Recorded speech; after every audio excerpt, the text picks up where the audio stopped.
Aujourd'hui, on va parler augmentation de salaire. Je suis Cédric Watine et tu es chez Outils du Manager, le podcast en français le plus écouté sur le management. Alors juste avant de commencer, si tu veux recevoir les dernières nouvelles et les derniers principes pour mener ton management au mieux, inscris-toi sur ma liste email privée sur www.outildumanager.com ou avec le lien en description. On est plus de 7000 à recevoir ces mails privés, c'est presque tous les jours et ça se lit en 3 minutes. Alors, qu'est-ce qui m'a pris de vouloir tout à coup parler des augmentations de salaire ? Est-ce que c'est pas un sujet un petit peu casse-gueule ? Oui, c'est un sujet casse-gueule, mais justement, c'est ça qui m'intéresse parce que les augmentations ou la rémunération, en France, c'est un petit peu l'éléphant dans la pièce. En fait, c'est un énorme sujet dans l'entreprise. Tout le monde en parle régulièrement avec ses collègues, mais très rarement en face à face avec son manager. Et quand ça arrive, souvent c'est une source de frustration. C'est pour ça que je dis que c'est un peu l'éléphant dans la pièce. On en parle, mais on le résout jamais vraiment. Donc mon idée ici, c'est de te donner des principes pour que tu sois définitivement au clair sur le sujet des augmentations. Donc, pourquoi des principes ? Parce que avoir des principes, c'est ce qui permet d'avancer dans la vie. Ton système de principes, c'est ce qui définit comment tu vas appréhender la réalité. C'est le filtre que tu vas appliquer aux situations que tu rencontres, par exemple dans l'entreprise. Et c'est ça que je propose régulièrement dans Outils du Manager. Ce sont des séries de principes qui vont te permettre de capitaliser, qui vont te permettre en tout cas d'enrichir ton propre système de principes. En fait, moi, ce que je pense, c'est que tu as un logiciel bien à toi qui te permet d'avancer. Et ce logiciel, il faut l'enrichir en permanence. Et Outils du Manager, c'est ça. C'est ma proposition de principes pour que tu puisses les intégrer, ou pas d'ailleurs, dans ton logiciel. Et donc, tout ce que je vais exprimer au cours de ce podcast, évidemment, c'est personnel. Ça, c'est tiré du logiciel, de mon logiciel personnel que je me suis forgé avec mes expériences et mes rencontres. Et par exemple, j'ai des idées bien arrêtées sur les augmentations. Elles n'engagent que moi, mais j'ai envie de les partager. L'avantage des principes, c'est qu'ils sont faits pour toutes les situations. Et donc, quand je vais te parler de principes, je vais m'efforcer de faire en sorte que tu puisses les appliquer dans toutes les situations où tu vas te trouver en tant que manager salarié. Donc ce podcast, il n'est pas réservé aux entrepreneurs qui ont tout pouvoir, mais il est aussi pour les managers salariés qui ont comme principe de devoir répartir une enveloppe que leur direction leur a attribuée pour leur équipe. En fait, c'est le mode de répartition de salaire qui est le plus répandu dans les entreprises. C'est ton patron à toi, ton propre manager te dit cette année, il y a une somme de autant à répartir sur tes collaborateurs. Ou bien, cette année, l'augmentation dans l'entreprise de la masse salariale, c'est 3%, et donc, pour ton équipe, c'est 3% aussi. En général, c'est comme ça que ça se passe. Donc, je vais essayer maintenant de te donner des choses qui ne sont donc que mon avis personnel, mais un avis tranché et clair qui va te permettre, c'est mon objectif, de ne pas te prendre la tête à chaque fois qu'on évoque le sujet des rémunérations et le sujet des augmentations. Ce que je voudrais, c'est que tu puisses, à partir de ce podcast, te créer ton propre processus, te créer tes propres principes sur les augmentations. Et avant de commencer, un petit rappel, j'ai écrit un petit livre qui décrit précisément ce qu'il faut faire quand un collaborateur débarque dans ton bureau ou vient te trouver pour te demander brutalement une augmentation. Donc ce petit livre, tu peux le trouver sur Amazon, il coûte 2-3 euros, je crois, et le titre c'est « On me demande une augmentation ». Donc première chose, ce petit livre. Deuxième ressource que je propose, j'ai une formation complète pour construire et animer ton système d'évaluation de tes collaborateurs. Cette formation s'appelle EDP, Entretien de progrès, et je t'en parlerai à la fin du podcast. Un dernier disclaimer, tout ce que je dis ici n'a pas de valeur légale. Par exemple, si dans ton entreprise il y a une convention collective qui impose des salaires minimums et que du coup certaines personnes sont augmentées de manière automatique, j'y peux rien, ça je peux rien y faire, c'est la loi. Ce que je vais te proposer, c'est des choses que tu peux utiliser évidemment dans le cadre de la loi. Bon, On commence tout de suite. Donc, augmentation de salaire, c'est l'éléphant dans la pièce, c'est ce que je disais, et je te partage mon avis parce que, comme toi probablement, j'ai vécu chaque année ce casse-tête des augmentations de salaire jusqu'à ce que je finisse par établir des principes simples et justes. Parce que je sais que pour la plupart des managers, c'est encore un pensum épouvantable. À chaque fois, on perd un temps fou à se poser plein de questions et c'est pas très efficace. Les questions qu'on se pose, c'est des questions du style « Mais si je donne trop à Valérie, je vais démotiver Jean-Pierre. Est-ce qu'il faut que... c'est quoi la justice ? C'est-à-dire, est-ce que c'est plutôt que je récompense une performance collective ou est-ce que je récompense les gens de manière individuelle ? Est-ce que le mieux, c'est de donner la même chose à tout le monde parce que c'est une équipe et donc tout le monde contribuant, je pense, à la performance, j'ai qu'à diviser le truc en 5, j'ai 5 collaborateurs à leur répartir, ou est-ce que j'ai plutôt intérêt à récompenser les meilleurs ? Et puis, ce que j'entends très souvent comme phrase, c'est « de toute façon, quoi que je fasse, j'ai tout essayé et à la fin, personne n'est content ». Donc là, petit aparté, je crois que quand tu dis personne n'est content, c'est parce que tu retiens toujours la personne qui n'a pas été contente. Et si sur un groupe de 8, on vit comme un échec qu'une personne ne se plaigne alors que 7 sont satisfaits, je pense qu'on a une vision qui est biaisée de la réalité, et souvent c'est notre vision. Souvent on retient ce qui s'est mal passé, et on oublie ce qui s'est bien passé. Donc dans ce podcast, de toute façon on ne va pas essayer de satisfaire tout le monde, j'y reviendrai un peu plus tard. Avant de te citer mes principes, je vais te donner 3 pièges dans lesquels il ne faut pas tomber, direct, je préfère te les donner, comme ça si tu n'entends que ça, tu auras retenu vraiment l'essentiel, vraiment les erreurs à ne pas faire en termes d'augmentation. La première erreur, l'erreur grave, ça serait de ne pas communiquer sur le sujet. Pourquoi c'est une erreur ? Parce qu'en fait, c'est un sujet qui est absolument primordial et qui est de toute façon dans leur tête et probablement dans leur conversation. Et quand un sujet est régulièrement partagé dans ton équipe ou partagé par des membres de l'équipe, il faut absolument qu'à un moment tu puisses y prendre part. Pourquoi il faut que tu puisses y prendre part ? Parce que ton rôle de manager, c'est de clarifier les choses et d'expliquer les règles du jeu dans l'entreprise. Tu ne peux pas laisser la parole à la plus grande gueule du groupe pour qu'il explique les règles à ta place à chacun de tes collaborateurs. Il faut que tu sois absolument clair sur le sujet. Donc, première grande erreur à ne pas faire, c'est de ne pas communiquer sur le sujet, puisque ils en parlent. Et donc, ils doivent connaître ton avis et surtout l'avis de l'entreprise sur la question des rémunérations. La deuxième grande erreur à faire, ce serait un petit peu de jeter l'éponge et de se dire, bon, puisque quand quoi que je fasse, les gens sont mécontents, eh bien, je vais donner pareil à tout le monde pour pas m'embêter. C'est-à-dire qu'il y a 2 manières de donner à tout le monde. La première, c'est de dire je donne la même augmentation générale, l'augmentation de l'entreprise c'est 3%, donc dans mon équipe ce sera 3%. Je t'expliquerai plus tard pourquoi c'est une erreur que de croire que tout le monde va être satisfait de ça. Moi je vais te dire tout de suite le résultat, c'est qu'en fait les moins satisfaits de ça, ce seront les plus performants. Et c'est vraiment pas ce que tu veux en tant que manager. Et la deuxième erreur, la troisième erreur, la dernière erreur qui est un petit peu liée à la première, c'est de faire la même chose en disant je fais un forfait, genre j'ai 5 personnes, mon boss m'a attribué un budget par exemple de 100 €, et je vais donner 20 € à chaque personne.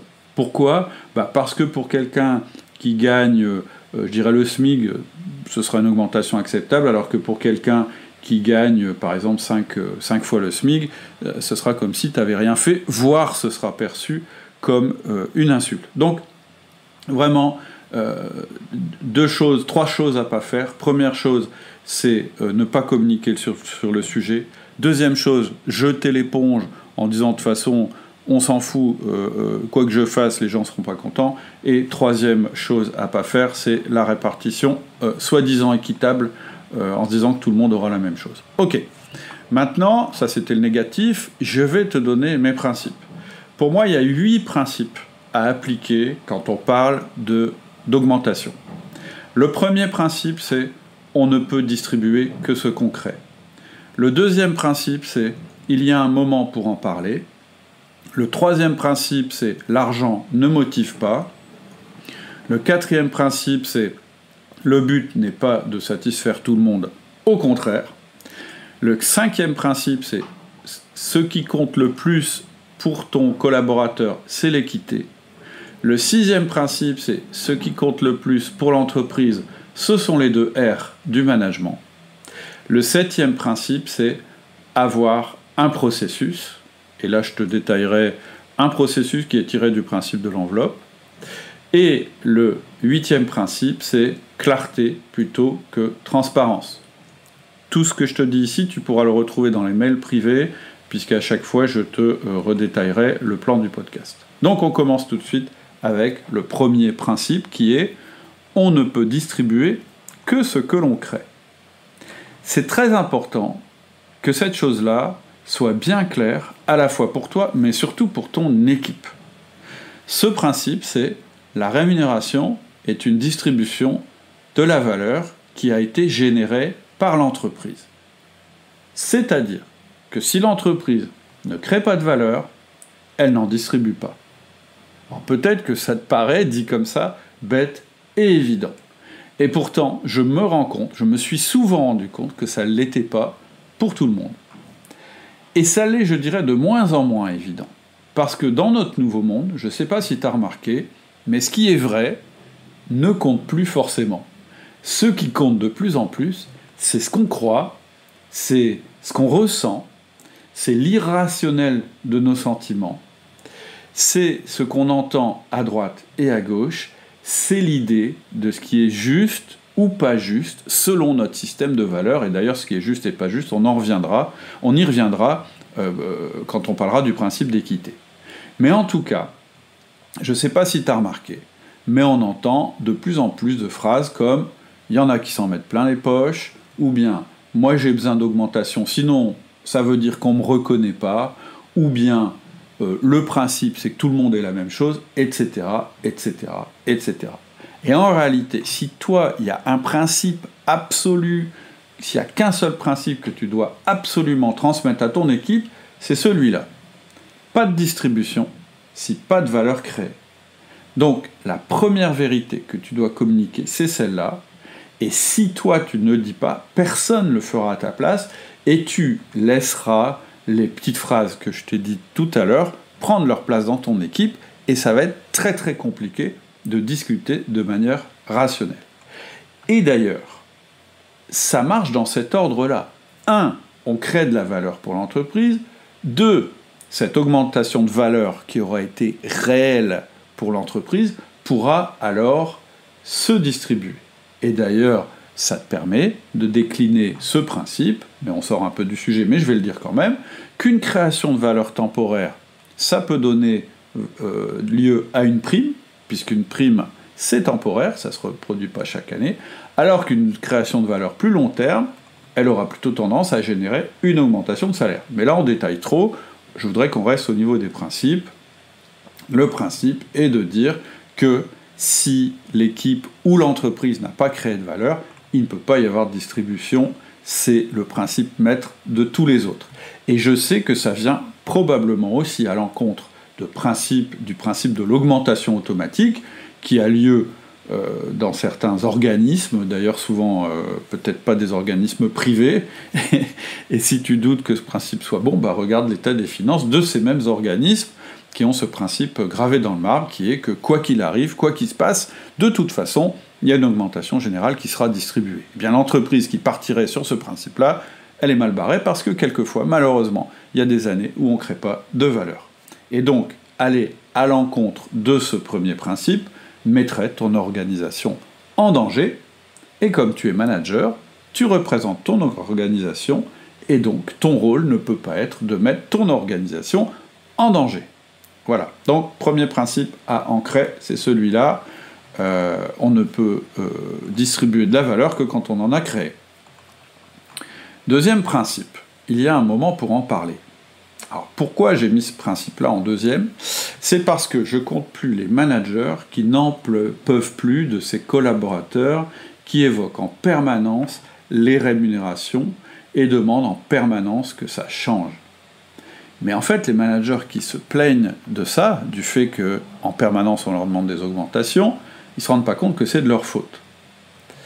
Je compte plus non plus les managers, et souvent sont les mêmes, qui se sentent mal à l'aise lorsqu'un collaborateur ose évoquer le sacro-saint sujet des augmentations. J'en parle dans mon livre, c'est pour ça d'ailleurs que j'ai écrit mon petit livret qui s'appelle « On me demande une augmentation ». Et dans mon livre, je donne une méthode toute simple, je commence le livre par ça. Quand un collaborateur vient te demander une augmentation, la bonne réponse c'est non. Alors ça choque, mais on verra que c'est bien mieux que de dire « on verra » ou de te lancer dans une vague explication où tu noies le poisson parce que, en fait, à l'intérieur, tu paniques à l'idée de démotiver ton collaborateur en lui disant non. Et en fait, tu lui dis non parce que tu as un processus pour les augmentations et que ce processus indique qu'il y a un moment pour en parler et que donc on ne peut pas en parler quand bon nous chante. Et en général, ce moment, ce rituel, c'est probablement une fois dans l'année. Donc, je t'ai dit qu'une erreur, un piège dans lequel ne pas tomber, c'était de ne jamais en parler, mais l'erreur aussi, c'est d'en parler toujours, ou d'autoriser qu'on en parle toujours. C'est certainement pas le bon moment, c'est certainement pas n'importe quel moment, et surtout pas au moment où ton collaborateur se décide de t'en parler, parce que son ou sa conjointe vient de se rendre compte qu'on va avoir du mal à payer la traite de la voiture, parce que dans ces cas-là, c'est pas d'augmentation qu'on va parler, c'est, et ça dépend de la politique générale de l'entreprise, c'est, on va peut-être parler d'une avance éventuellement. Mais voilà, un principe. Deuxième principe, c'est, il y a un moment pour en parler, tes collaborateurs doivent connaître ce moment, parce que tu dois leur avoir dit, et donc la première bonne réponse, s'ils viennent te voir alors qu'ils sont hors contexte, c'est la bonne réponse, c'est non, pas d'augmentation hors contexte.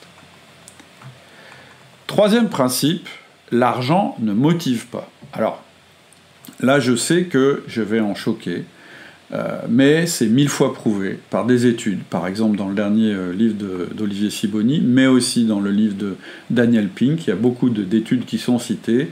Le livre de Daniel Pink, il est très très bien d'ailleurs, il s'appelle « Ce qui nous motive vraiment ». Et en fait, qu'est-ce qu'on nous dit dans ces études? C'est que l'argent est le pire facteur de motivation sur le long terme. Ça peut marcher sur le court terme, mais sur le long terme, ça finit toujours mal. Et il n'y a pas longtemps, je faisais paraître un petit mail privé qui résume ma pensée là-dessus. Je vais t'en faire la lecture parce que je trouve qu'il est pas mal dans le contexte. Le titre, c'était « Ne soyez pas celui qui paye le mieux ». Ne soyez pas celui qui paye le mieux. Soyez celui chez qui on veut travailler. Pourquoi? Alors risquons un parallèle. Votre conjoint a épousé le prétendant le plus riche, vous.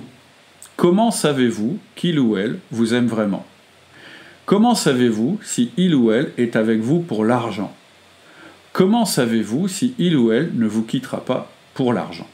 Bref, si vous êtes une entreprise qui a peu de moyens, si vous êtes un manager qui n'a pas de budget, si vous êtes une administration qui ne peut offrir des salaires mirobolants, vous êtes donc en compétition avec des entreprises plus riches. Or, Drucker disait « Dans le business, on n'est jamais compétitif en résolvant nos faiblesses, on est compétitif en se développant sur nos forces. » Et donc, votre désavantage financier ne doit pas être une excuse pour cultiver la médiocrité. Au contraire, votre désavantage financier est une raison pour vous dépasser et vous démarquer. Choisissez de voir les limites financières comme des opportunités pour créer un environnement qui attire et retienne autre chose que les chasseurs de primes. Chez vos concurrents où seul l'argent compte, les employés sont des employés retenus, des employés dans une prison dorée, à qui il faut une récompense pour supporter le travail, qui se plaignent et jouent le rapport de force, qui sont souvent absents, physiquement ou mentalement, qui cultivent un mauvais esprit, un pied devant, un pied dedans, un pied dehors. Alors que chez vous, les employés seront fidèles, ils seront plus créatifs, ils seront plus productifs, ils seront plus présents, à la fois physiquement et mentalement, et plus heureux parce qu'épanoui. Alors comment fait-on ? On crée un climat de confiance réciproque grâce au 1 à 1. On leur parle clairement et respectueusement de performance grâce au feedback. On leur offre de quoi progresser grâce au coaching. On leur donne de l'autonomie et des responsabilités grâce à la délégation. On les respecte et on les comprend grâce au disque. On se focalise sur le pourquoi et on leur fait confiance sur le comment. Et tout ça, combien ça coûte ? Rien. Du temps, de la ténacité, de l'intelligence. Donc, quand vous êtes submergé par ce problème de ressources limitées, posez-vous la question. Vos employés sont-ils retenus ou fidèles ? Avez-vous mis en place le bon environnement ? Ou avez-vous une équipe de chasseurs de primes ? Ce que je veux dire ici, c'est que l'argent ne motive que les chasseurs de primes. Donc tu vois, ce qui compte, c'est pas l'argent. Ce qui compte, c'est l'environnement. Ce qui compte, c'est est-ce que les gens sont contents d'aller au travail ? Ce que je veux dire donc, c'est que l'argent, c'est une drogue dont on n'a jamais assez. Augmenter les gens pour qu'ils ne te quittent pas est toujours une erreur fatale. Tu en fais des employés retenus au lieu d'en faire des employés fidèles. Bref, ton job de manager, c'est bien de motiver tes collaborateurs avec le plaisir qu'ils vont prendre à venir travailler. Et c'est pour ça que je dis souvent, l'argent, c'est pas un facteur de motivation, c'est plutôt un facteur de démotivation. C'est-à-dire que, effectivement, un collaborateur qui en permanence est en besoin d'argent, il va être démotivé. Mais l'erreur, ce serait de croire que parce que tu lui donnes beaucoup d'argent, il va être plus motivé. On verra aussi, j'en parlerai dans un autre principe, le principe d'équité, qui est très important, que l'argent peut aussi être un facteur de démotivation quand il n'est pas réparti de manière équitable. Mais ici, ce qu'il faut que tu retiennes, c'est que l'argent, les augmentations, ne sont pas un facteur de motivation. Par contre, ça peut être un facteur de démotivation. C'était mon 3e principe. Le 4e principe, on en a déjà un petit peu parlé, c'est que le but n'est pas de satisfaire tout le monde, et j'ajoute au contraire. En fait, il y a du vrai dans cette phrase que j'entends souvent à propos des salaires. J'en ai parlé tout à l'heure, cette phrase c'est « de toute façon, ils sont jamais contents quoi que je fasse ». Mais mon problème avec cette phrase, c'est le mot « ils ». Ils ne sont jamais contents. Mais c'est qui « ils » au pluriel ? Ils, ça n'existe pas. Ils, c'est un groupe. Un groupe, il n'est pas jamais content. Il y a des personnes à l'intérieur de ce groupe, et c'est ça qui compte. Donc ils, c'est Paul, André, Magali, Sam et Virginie, tes collaborateurs. Et dans tes collaborateurs, tu as Paul, qui est un très bon élément. Par contre, tu as aussi Sam. Et Sam, s'il était dans une autre boîte, ça ne te dérangerait pas trop, parce qu'il n'est pas performant, et puis il plombe l'ambiance de l'équipe. Donc, lui, très clairement, ton but, du coup, ça n'est pas de satisfaire tout le monde. Ton but, c'est de satisfaire les meilleurs joueurs, et donc éventuellement, ton but, c'est aussi de ne pas satisfaire les moins bons. Et l'avantage de cette méthode, c'est que tu peux parfaitement l'expliquer. Tu peux parfaitement dire « Non, moi je ne fais pas de la rémunération équitable, ou plutôt pas équitable. Je ne fais pas de la rémunération répartie automatiquement, parce que mon but, c'est de satisfaire les meilleurs, et que les moins bons soient non satisfaits, ça ne me dérange pas trop, parce que ça peut les encourager à devenir meilleurs. » Ça fait donc mettre hors jeu très clairement le principe de répartition équivalente. On y reviendra quand je te proposerai un processus, mais retiens ça, tout le monde ne sera pas satisfait par de ce principe-là. Tout le monde ne sera pas satisfait, et ça tombe bien, parce que ça n'est pas ton objectif. Le 5e principe, c'est ce qui compte. Pour eux, c'est l'équité. Alors, il y a de nombreuses études qui démontrent ça, qui démontrent qu'en fait, ce qui compte, c'est pas le niveau de salaire pour le collaborateur, c'est le fait que son salaire soit juste. Donc, ton collaborateur, en général et en moyenne, son objectif, ça va pas être de maximiser ses revenus, même s'il le dit.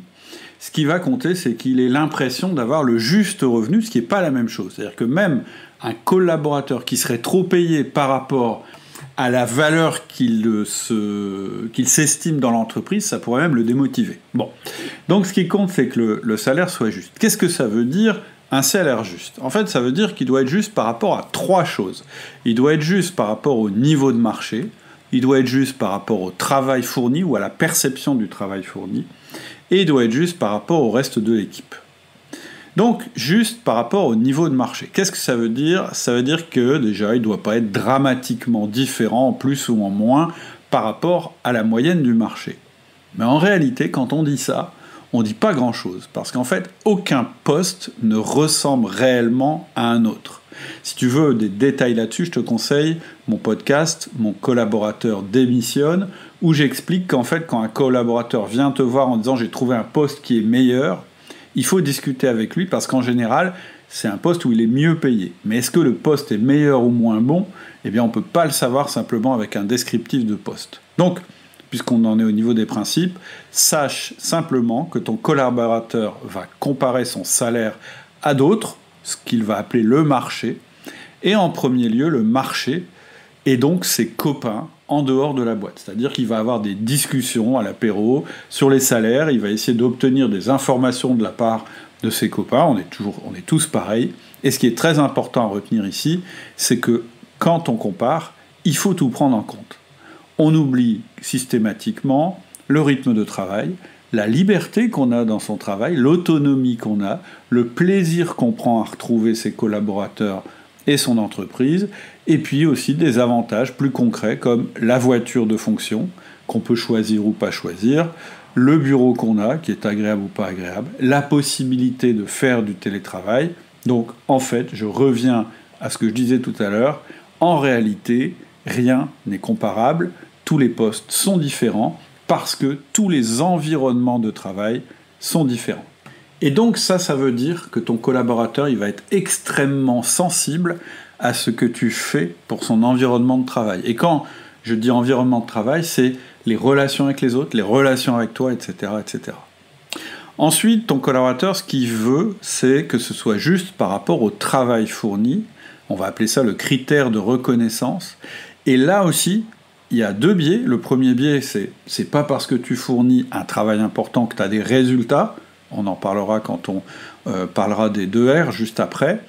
Et puis, encore une fois, les salariés prennent souvent comme critère de reconnaissance le salaire quand on ne leur donne pas d'autres de critères. Par exemple, quand tu as un manager qui se fiche un petit peu de toi, qui ne s'occupe pas de toi, avec qui tu n'as aucune relation ou qui est uniquement dans l'autorité, eh bien, tu vas mesurer ta reconnaissance à ton niveau de salaire. Alors que si tu as un manager qui prend du temps avec toi, par exemple un entretien d'une demi-heure une fois par semaine, qui te fait fréquemment des feedbacks pour t'aider à progresser, et en particulier des feedbacks positifs, c'est-à-dire qu'il te dit régulièrement bah écoute là, ce que tu as fait, ça a beaucoup contribué, merci de l'avoir fait et continue comme ça, eh bien tu lui donnes des signes de reconnaissance, et donc il va intégrer ces signes de reconnaissance au-delà simplement du niveau de salaire. En fait, ce dont je parle, quand je parle de l'environnement, c'est tout ce qu'on apprend à faire dans le Manager Essentiel. Donc mon livre, Le Manager Essentiel, il est en téléchargement gratuit sur le site, et ça te permettra de voir ce que je veux dire quand je parle d'un entretien d'une demi-heure une fois par semaine, des feedbacks, etc. Et j'ai aussi une formation pour ça qui s'appelle Le Manager Essentiel. Et la troisième chose où il va essayer de trouver de la justice, ton collaborateur, c'est son niveau de salaire ou son augmentation ou sa prime par rapport à ce que les autres ont touché. Et là, très clairement, tu peux retenir ici que ton collaborateur ne trouvera jamais juste que Paul touche plus que lui, alors que Paul n'en fout pas une.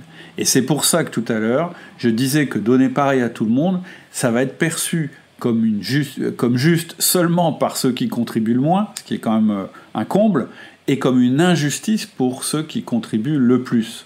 Et donc, il faut vraiment que ton système de rémunération soit construit en fonction des meilleurs contributeurs. Et puis, en fait, le principe de justice le plus important, finalement, c'est que ce qui compte, c'est que le système soit cohérent. C'est-à-dire qu'on connaisse les règles du jeu et que donc tu sois capable de les expliquer clairement. C'est ça un système juste. C'est un système dont on comprend les règles et dont on est capable d'utiliser les règles à notre avantage. Et donc je te donnerai, dans le 7e principe, un exemple de processus. Donc en résumé, un système de rémunération juste pour tes collaborateurs, c'est un système qui suit les règles que tout le monde comprend. Ensuite, 6e principe, ce qui compte pour l'entreprise, ce sont les 2 R du management. Dans le principe précédent, on vient de voir ce qu'était un bon système de rémunération pour tes collaborateurs. C'est un système qui est juste. Qu'est-ce que c'est maintenant qu'un bon système de rémunération pour ton entreprise ? En fait, ton système de rémunération ou d'augmentation, il doit être cohérent avec ce qu'attend l'entreprise de ses managers. Et qu'est-ce qu'elle attend, l'entreprise ? Qu'est-ce qu'elle attend de toi en tant que manager ? C'est très simple, et je l'ai répété dans de nombreux podcasts, elle attend de ta part les 2 R du management. Le premier R, ce sont des résultats, c'est-à-dire de la performance, et le deuxième R, c'est de la rétention, c'est-à-dire que l'on fidélise les collaborateurs qui contribuent le plus à l'entreprise. Parce que si tu obtiens des résultats au détriment de la rétention, ça coûte très cher à l'entreprise, tu es obligé en permanence de recruter de nouvelles personnes parce que tu épuises ou tu démotives les personnes dont tu as obtenu des résultats. Donc, très simple ici, c'est pour ça qu'il y a ce principe 6, ton système doit récompenser les résultats et la rétention. Donc, s'il doit récompenser les résultats et la rétention, ça veut dire que tes collaborateurs doivent être évalués à la fois sur leurs résultats et sur leur contribution à la rétention, et donc, ton système d'augmentation doit récompenser les collaborateurs qui contribuent le plus aux résultats et aussi ceux qui contribuent le plus à la rétention. C'est hyper important que ça ne se limite pas aux résultats, mais qu'il y ait aussi cet aspect travail en groupe, cet aspect comportement, cet aspect attitude. Et c'est comme ça, en fait, que tu vas avoir un système qui corresponde à la fois à ce que tes collaborateurs attendent, parce qu'il est juste, mais aussi à ce que ton entreprise attend, c'est-à-dire générer des résultats et de la rétention. On arrive au 7e principe, et ce principe c'est « il te faut un processus ». Alors je sais que le processus, c'est pas toujours la partie la plus sexy du management, mais c'est ultra important en fait, c'est ça qui va donner toute la structure. Et donc, la meilleure manière pour que tous les principes dont on vient de parler puissent s'appliquer, c'est vraiment d'avoir un processus simple, qui suive ces principes et que tu mettes vraiment en application. En fait, avoir un processus, ça offre tous les avantages.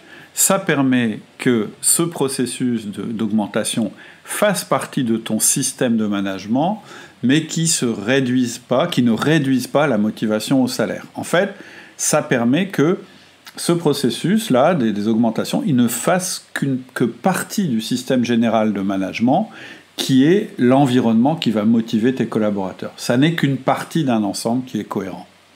Ensuite, l'autre avantage d'un processus, c'est qu'il fixe un moment pour en parler. Il fixe un rituel, et donc ça évite qu'on en parle de manière incontrôlée. Et ta discussion sur les augmentations, elle est donc prévue, elle a un début, elle a une fin, et par exemple, elle est prévue au moment des entretiens de fin d'année, au moment des entretiens d'évaluation. Et puis enfin, le très gros avantage d'un processus, je le disais tout à l'heure, c'est qu'il est perçu comme juste parce qu'un processus, ce sont des règles du jeu, ces mêmes règles du jeu qui vont s'appliquer à toutes et à tous. Et ça rassure vraiment tes collaborateurs. Ce que je te propose maintenant pour illustrer ce que c'est qu'un processus, c'est de te donner l'exemple de processus qui est décrit dans un des récents upgrades de la formation Entretien de progrès, qui est disponible sur le site. Premièrement, première partie du processus, la direction et la comptabilité de l'entreprise déterminent les objectifs budgétaires pour l'année suivante, et dans ces objectifs budgétaires, dans le compte de résultats prévisionnel, eh bien forcément, il y a la masse salariale. De cette masse salariale, quand on la compare à la masse salariale de l'année d'avant, on va en tirer un pourcentage d'augmentation acceptable de la masse salariale. L'étape suivante, c'est que ce pourcentage doit être appliqué sur toutes les cellules de l'entreprise, c'est-à-dire tous les départements de l'entreprise.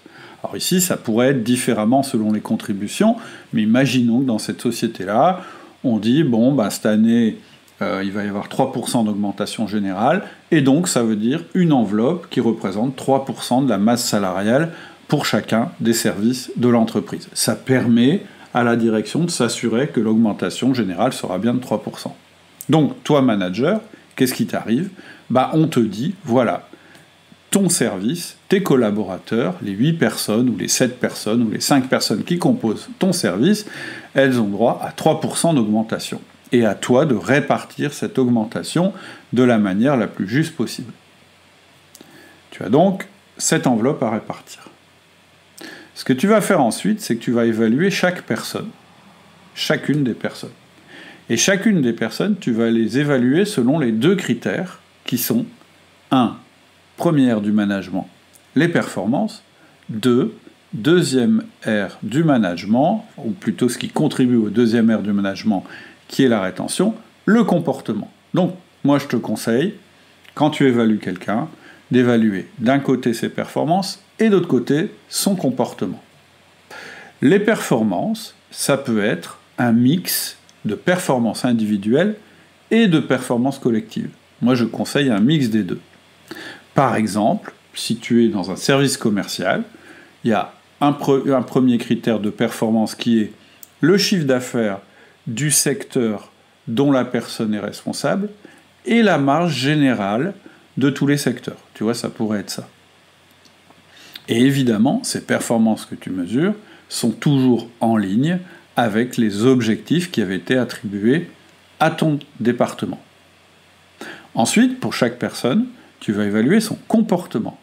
Et là, pour le coup, un comportement, c'est toujours individuel et, je conseille, toujours orienté sur le travail de groupe. C'est-à-dire que tu vas te poser la question, tu vas te dire, depuis le début de l'année, cette personne, est-ce qu'elle est plutôt quelqu'un qui a joué dans son coin ou est-ce qu'elle a contribué fortement, moins fortement, au groupe ?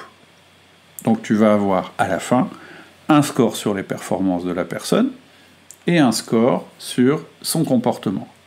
Tu vas faire la moyenne des deux et ce sera ça, le score de la personne.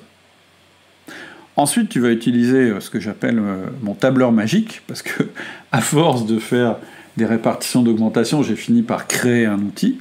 Et en fait, dans ce tableur, qu'est-ce que tu fais ? Tu rentres les rémunérations de toute ton équipe, celle de l'année en cours. Tu rentres les scores de chacune des personnes de ton équipe, donc Marie-Pierre, elle a 7, Jean-Marie, il a 3, etc. Tu rentres le pourcentage général d'augmentation que tu veux obtenir, et c'est là qu'il est magique, le tableur, il te donne les pourcentages d'augmentation de chaque personne en fonction de son score. Et tu as terminé ton processus. Et en fait, ce processus, il t'a pris à peine 15 minutes, après tes évaluations, évidemment. Le moment où tu évalues les personnes, c'est une discussion avec chaque personne, il faut faire ça bien. Mais en tout cas, ça t'a pris 15 minutes pour répartir les augmentations, et ça respecte tous les principes. Ça respecte le principe qui dit on ne peut distribuer que ce qu'on crée, puisque le pourcentage d'augmentation, il a été déterminé en fonction des prévisions de masse salariale qui ont elles-mêmes été déterminées en fonction de l'augmentation possible de la masse salariale. Il y a un moment pour en parler, bah oui, c'est ce moment-là, le moment où tu le fais. Les augmentations ne motivent pas mais peuvent démotiver, bah oui, elles sont à l'intérieur d'un système. Ce qui compte, c'est le système, c'est pas l'augmentation. Le but n'est pas de satisfaire tout le monde, au contraire. C'est pour ça que le processus que je viens de t'expliquer, il favorise les gens qui ont le meilleur score et il défavorise les gens qui ont moins bon score. Ce qui compte pour eux, c'est l'équité. Oui, c'est un système qui est équitable puisque les règles sont connues de tous et de toutes et que tu peux les expliquer. Et ce qui compte pour l'entreprise, ce sont les 2 R du manager. Ça aussi, c'est respecté puisque les personnes sont notées sur leur performance et sur leur comportement.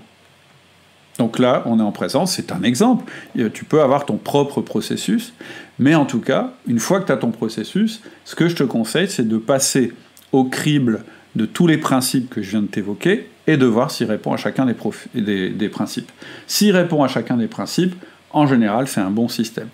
Après, si tu veux aller plus loin, si tu veux obtenir le processus, si tu veux aussi qu'on regarde toute la partie évaluation des personnes, etc., eh bien la formation EDP, entretien de progrès, Et donc les personnes qui ont cette formation, qui l'ont déjà, vont avoir cet upgrade qui est la feuille magique pour répartir les augmentations et les primes.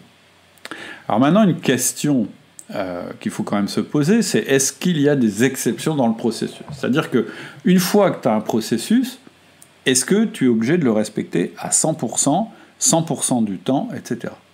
Évidemment que non. Évidemment qu'un processus, c'est fait pour donner les règles, mais que de temps en temps, les règles ne s'appliquent pas. Si tu veux en savoir plus là-dessus, je t'invite à regarder ma vidéo sur YouTube qui s'appelle « Faut-il désobéir ?» Tu tapes simplement dans Google YouTube « Faut-il désobéir outils du manager ?» et tu verras ce que j'entends par le fait qu'on puisse de temps en temps déroger au processus. Alors on a encore un principe à voir, maintenant qu'on a vu le principe de processus, c'est le principe de clarté. Et le principe de clarté, qu'est-ce qu'il dit? Il dit « favorise toujours la clarté plutôt que la transparence ». Qu'est-ce que je veux dire par là?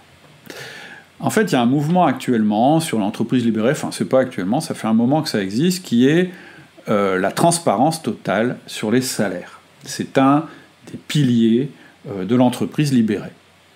Et le problème, c'est que ça c'est super théoriquement, parce que c'est effectivement le système idéal, quand tu peux être totalement transparent sur les salaires, que tout le monde connaisse tous les salaires de tout le monde en permanence, vu de loin, ça a l'air d'être un système le plus juste possible, puisque tout le monde le connaît, tout le monde le voit en action. Le problème, c'est que ça, c'est la théorie, et moi, j'aime bien le principe de réalité. Et le principe de réalité, c'est que partout en France, où j'ai vu des gens essayer de mettre en place ce système, ça a créé des problèmes considérables et extrêmement destructeurs dans l'entreprise et sur les collaborations entre les équipes. Ça a pour moi généré plus de problèmes que d'avantages. D'ailleurs, si tu écoutes le podcast récent que j'ai fait avec Ludovic Cinquin, qui est le patron de Octo, tu verras que c'est un des points sur lesquels ils ne sont pas libérés, et moi j'ai tendance à dire heureusement. Alors pour t'expliquer ce que je veux dire par clarté plutôt que transparence, je te demande de faire un effort d'imagination. Je te mettrai le schéma dans les mails privés, mais ce que je te propose de faire, c'est de tracer une ligne horizontale. À gauche de cette ligne, c'est-à-dire à l'extrême gauche de la ligne, c'est un système de rémunération d'augmentation totalement injuste et opaque. C'est, je dirais, l'extrême négatif. À droite, tu mets la transparence totale. Je dirais que c'est l'extrême positif, l'idéal, l'utopie. Et au milieu, on va dire que c'est la moyenne française. Et moi, j'aime bien le principe de réalité. Je te demande pas, en tout cas je te conseille pas d'aller complètement à droite dans l'utopie, parce que justement une utopie c'est un truc qui fonctionne très très bien dans la théorie mais très très mal dans la réalité. Moi je te propose de positionner ton système et ton entreprise d'ailleurs en général entre la moyenne française et la transparence totale. En fait ce que je te propose c'est d'être meilleur que la moyenne mais pas être dans l'extrême utopique. Et donc, qu'est-ce que ça veut dire? Ça veut dire que plutôt qu'une transparence totale, je préfère une clarté totale sur les règles, sur le processus, mais pas sur les salaires. Donc en fait, ce que je dis quand je dis ça, c'est que pour moi, le système idéal, c'est quand tout le monde a accès aux règles et que tout le monde connaît les règles, mais ça ne veut pas dire que tout le monde a accès au salaire. Pourquoi je dis ça? Parce que pour moi, c'est le meilleur des deux mondes. Tu es à l'aise pour expliquer le système, ton système est juste, et donc si jamais des salariés commencent à parler salaire entre eux, ils verront que tu appliques ton système. En général, pour 80%, ils verront que ça marche. Et c'est ça qui est important. Mais tu évites tous les désagréments de la grille de salaire public qui ne permet aucune exception. Pourquoi la transparence est néfaste dans ce cas-là? Parce qu'en réalité, c'est le principe de réalité, aucun processus n'est parfait. La réalité, c'est que toute règle a ses exceptions. Et le fait que toute règle ait des exceptions et que tu puisses les modifier, etc., c'est ce qui rend ton système adaptable et souple. Donc, au final, qu'est-ce qui nous dit ce dernier principe qui est important? Ce principe qui dit clarté plutôt que transparence. Il dit que ce qui compte, c'est que tu aies un processus. Parce que ce processus te facilite la tâche, parce que ce processus pose un référentiel dans l'entreprise, et donc, quand tu violes ce référentiel, il te faut une bonne raison. C'est-à-dire qu'un processus, un référentiel, un principe, ça sert à traiter 80 ou 90% des cas sans perdre de temps, mais ça sert aussi à faire des exceptions et à dire, tiens, là, sur cette personne, sur ce coup-là, je vais faire quelque chose qui n'est pas cohérent avec mon processus, mais qui est cohérent avec mes principes, et donc ça va me permettre de passer l'obstacle plus facilement. Donc, plutôt clarté que transparence, c'est le dernier principe. Alors, je récapitule, on a 8 principes. Le premier principe, c'est on ne peut distribuer que ce qu'on crée. Le deuxième principe, c'est il y a un moment pour en parler. Le troisième principe, c'est les augmentations ne motivent pas mais peuvent démotiver. Le quatrième principe, c'est le but n'est pas de satisfaire tout le monde, mais au contraire. Cinquième principe, ce qui compte pour eux, c'est l'équité. Sixième principe, ce qui compte pour l'entreprise, ce sont les 2 R du management. Septième principe, il te faut un processus. Et huitième principe, clarté plutôt que transparence. On est au bout de ce podcast. Je te rappelle mon livre sur Amazon, mon livret, c'est un petit truc. Ça s'appelle « On me demande une augmentation ». C'est un petit truc, ça se lit très vite, mais ça peut te rendre beaucoup de services si jamais tu as peur d'être pris au dépourvu quand on te demande une augmentation. Je te rappelle aussi la formation EDP Entretien de progrès, qui est une formation ultra complète, mais très rapide à mettre en œuvre, qui va répondre aux questions suivantes. Comment évaluer tes collaborateurs sans les démotiver? Comment les faire progresser? Comment leur fixer des augmentations et des primes? Comment renforcer la culture de ton entreprise par les évaluations? Et, upgrade récent, comment gagner du temps et ne faire aucune gaffe quand tu distribues des augmentations ou les primes?